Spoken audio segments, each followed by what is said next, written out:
Welcome students.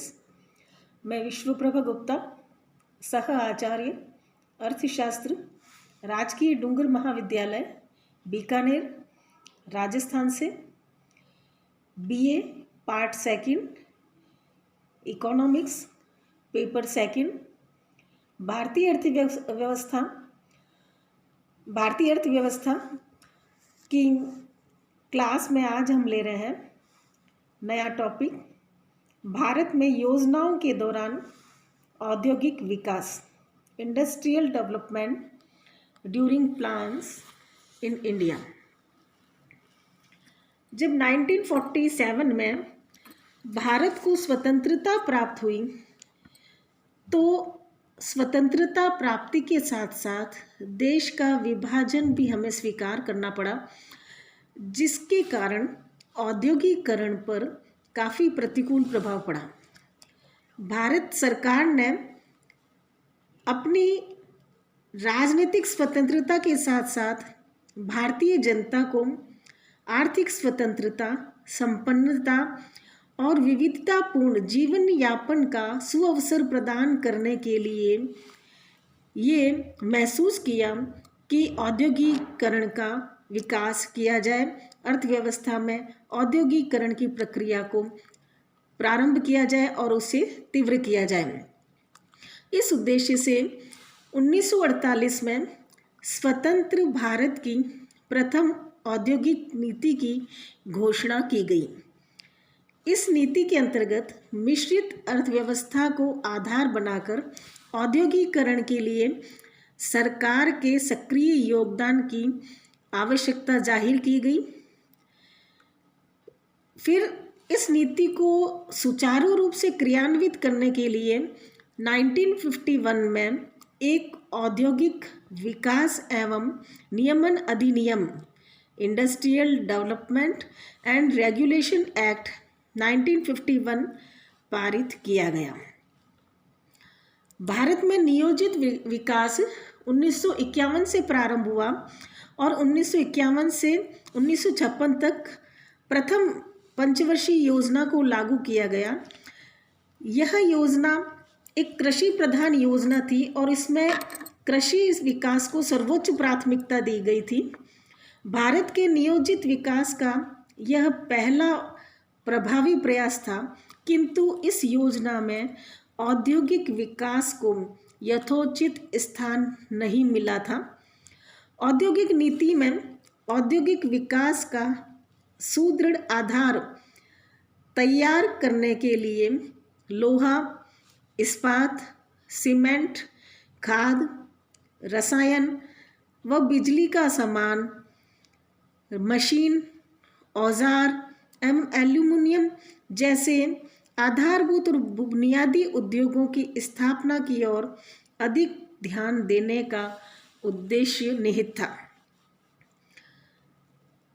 जब 1948 में औद्योगिक नीति की घोषणा की गई तो उसके बाद 1950 में भारतीय संविधान में नागरिकों के कुछ मौलिक अधिकारों की घोषणा।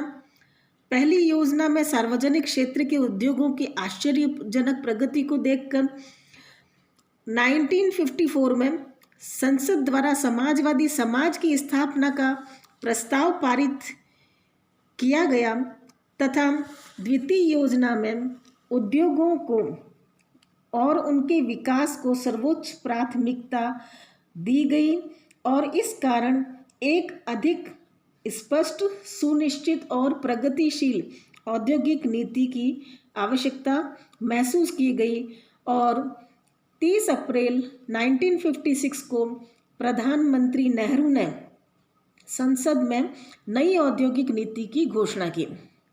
इसमें समाजवाद की स्थापना, तीव्र गति से औद्योगिकरण, आधारभूत एवं मूलभूत उद्योगों के विकास से देश के भावी विकास को सुदृढ़ आधार प्रदान करना और एकाधिकारी प्रवृत्ति पर रोक लगाना ये उद्देश्य निहित थे। द्वितीय योजना में, जो कि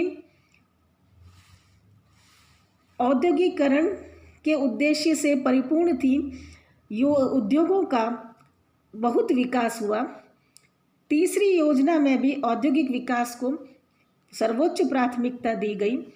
यद्यपि इस अवधि में 1962 में चीनी आक्रमण हुआ और 1965 में पाकिस्तानी आक्रमण हुआ, उसके बावजूद उद्योगों में विकास की वार्षिक दर 7 से 8% रही। 3 योजनाओं के खत्म होने के बाद 3 वार्षिक योजनाएं लागू की गई। 1966 और 67 में उद्योगों में एक रिसेशन सा लगने लगा, एक शिथिलता की प्रवृत्ति देखने को मिली। सरकार ने उद्योगों के विकास के लिए, उनके नियंत्रण के लिए यथासंभव सब प्रयास किए और उन सब प्रयासों का परिणाम था कि 1968-69 तक उद्योगों में पुनः विकास और विस्तार का दौर प्रारंभ हो गया। उसके बाद चौथी पंचवर्षीय योजना, जो कि 1969 से 74 तक रही, इसमें देश के निर्यातों को बढ़ाने के लिए, आयातों को कम करने और अर्थव्यवस्था को आत्मनिर्भर बनाने के उद्देश्य से उद्योगों के विकास को महत्वपूर्ण स्थान दिया गया। इस योजना में उद्योगों के विकास पर सार्वजनिक क्षेत्रों में 3,729 करोड़ रुपए व्यय हुए। 5वीं योजना में लगभग 10,200 करोड़ रुपए लघु व कुटीर, संगठित उद्योग व खनिज विकास पर व्यय हुए, जबकि 6ठी योजना में 15,017.6 करोड़ रुपए के व्यय का प्रावधान किया गया। इस योजना अवधि में औद्योगिक विकास की जो दर थी वह लगभग 6.55% रही। इसके बाद जब 1985 में 7वीं पंचवर्षीय योजना लागू हुई तो औद्योगिक नीति 1985 के लक्ष्यों को ध्यान में रखकर आगे का कार्य किया गया। योजना का मुख्य उद्देश्य विकास, विनियोग व उत्पादन की गति को तीव्र करना था तथा गतिशील औद्योगिक वातावरण का निर्माण करना था।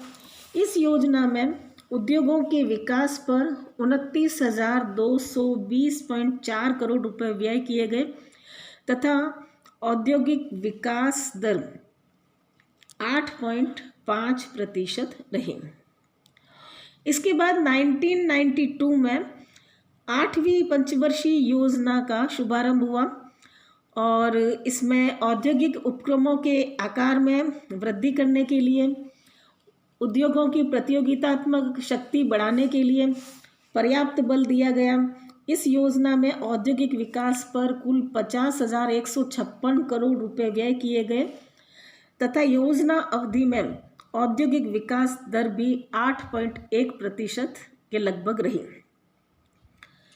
फिर नवी योजना 1997 में लागू हुई जो 2002 तक चली। इसमें औद्योगिक विकास पर कुल 40,341 करोड़ रुपए व्यय किए गए तथा औद्योगिक विकास दर पहले की तुलना में कम हुई, जो लगभग 5% रही। फिर 2002 में 10वीं योजना प्रारंभ हुई जिसमें उद्योगों के विकास पर कुल 58,939 करोड़ रुपए व्यय किए गए। वर्ष 2006-07 में औद्योगिक विकास दर 12.9% रही, जो काफ़ी अच्छी थी।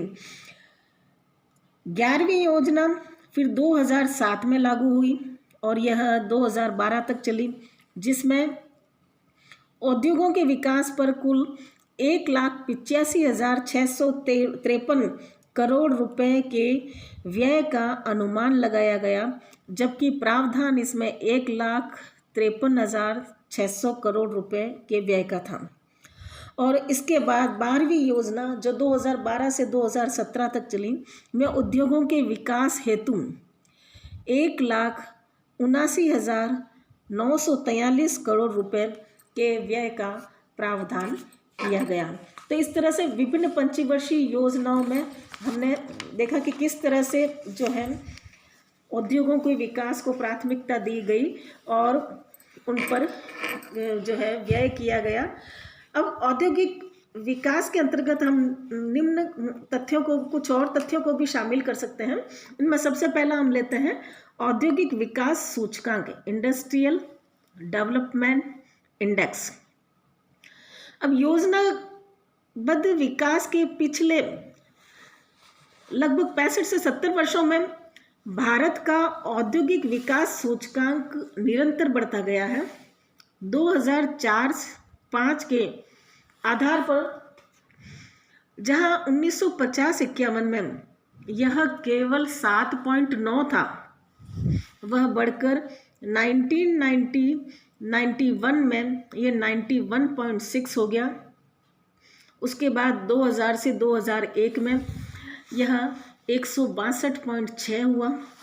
फिर 2008 से 2009 में यह 145.2 हुआ। 2010 से 11 में यह 165.5 तथा 2013-14 में यह 172 रहा, जो यह दर्शाता है कि भारत में योजनाओं के दौरान औद्योगिक विकास में काफ़ी वृद्धि हुई है। दूसरा पॉइंट इस संबंध में हम ले सकते हैं आधारभूत उद्योगों का विकास। देश की औद्योगिक नीतियों में प्रारंभ से ही आधारभूत और बुनियादी उद्योगों के विकास को महत्वपूर्ण माना गया था। अतः लौह इस्पात उद्योग की प्रमुख इकाइयां राउरकेला, भिलाई, दुर्गापुरा तथा बोकारो में स्थापित की गई। भोपाल में हैवी इलेक्ट्रिकल्स, बेंगलोर में HMT, कई रासायनिक उद्योग, सीमेंट के कारखाने तथा एल्यूमिनियम कारखाने स्थापित किए गए। फिर खनिज तेल की बढ़ती आवश्यकता को ध्यान में रखते हुए सार्वजनिक क्षेत्र में तेल शोधक कारखाने भी स्थापित किए गए। 3 और इस्पात कारखाने, एक आंध्र प्रदेश के विशाखापट्टनम में, दूसरा मैसूर के हॉस्पेट में तथा तीसरा तमिलनाडु के सेलम जिले में लगाए गए। अब अगर इन आधारभूत उद्योगों का उत्पादन हम देखें तो इसे हम तालिका 1 से स्पष्ट कर सकते हैं, जिसमें हम देखते हैं कि लोहा इस्पात उद्योग का उत्पादन जो 1950-51 में 10.4 लाख टन था, वो बढ़कर 1990-91 में 135.3 लाख टन हो गया और 2013-14 में यह 815.4 लाख टन हो गया, जो काफ़ी वृद्धि को दर्शाता है। फिर सीमेंट का उत्पादन जो 27.3 लाख टन था 50-51 में, वह बढ़कर 2013-14 में 2465 लाख टन हो गया।